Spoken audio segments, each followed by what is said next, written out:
Welcome to the Basement Arcade. My name is Brody. Today's episode I am going to be calling Regret.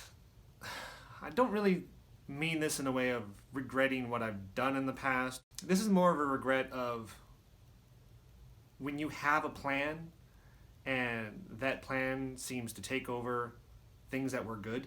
This is the Yamaha RX-21. When I say regret, I don't mean that I regret purchasing this. I regret what came before it. This desk was completely clear. All I had was some guitars, a computer, and my recording equipment. But I also had one drum machine, and that drum machine was the Yamaha RX-11. I really liked that drum machine. I used to do a lot of music with it. I wanted to expand my horizons a little bit. So I went on a selling spree. As a victim of that selling spree was the Yamaha RX-11. And I found that I could actually sell it for more than I thought it was worth. I only bought it for like $20 back in the early 2000s. Turns out people actually really like the thing. I was looking through reverb.com and found this guy and thought, hey, this is a lot like the RX-11, which I missed at the time. Looks like it's just a pared down version of it, but it seems to have some of the basic features that I like to play with. Kick drum, snare, 3 toms, open hi-hat, closed hi-hat, cymbal, and claps. Once I got this in the mail, I plugged it in, expecting to sound exactly like the RX-11, just without the bells and whistles, and I was wrong. The snare sounded like someone had taken a recorded snare and cut it off at like the strangest time. And then the kick was very loosey-goosey, in my opinion. It's got a nice punch, and if I put it through some effects, it's, you know, it can sound pretty good, but it doesn't have the individual outs that the RX-11 had. But I can go through and change the levels on each one, bring it out a little bit more, and with those limitations, I was able to come up with actually music that I liked.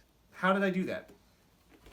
I did that through MIDI and my other drum machines, the Tomcat, the Volca Beats. Both of those are around $100, you know, used fairly cheap.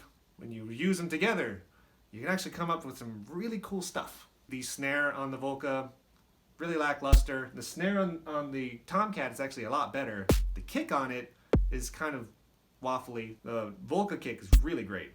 This one is actually very middle of the road on everything. So when I played them together, I can actually make something really fun. I'll show you. These are the sounds it makes. Snare drum, that's that 1980s very cut off. Here's the kick drum, not too bad.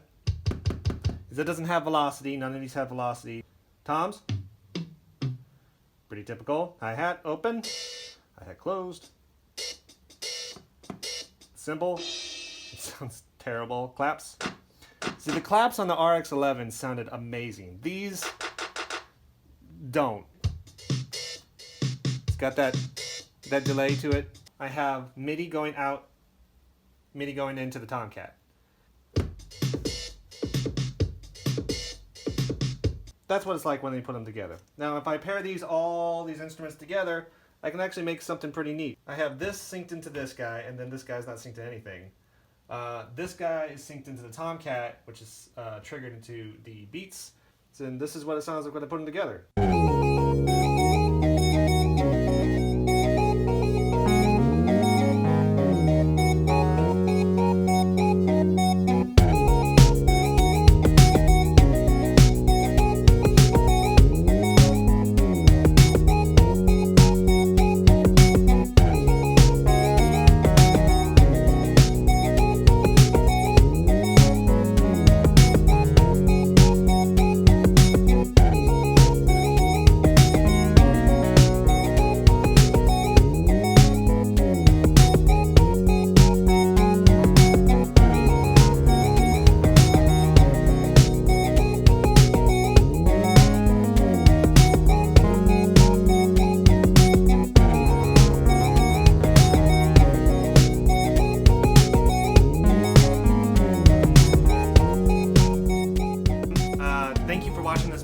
If you liked it, please like, comment, subscribe, be part of this channel.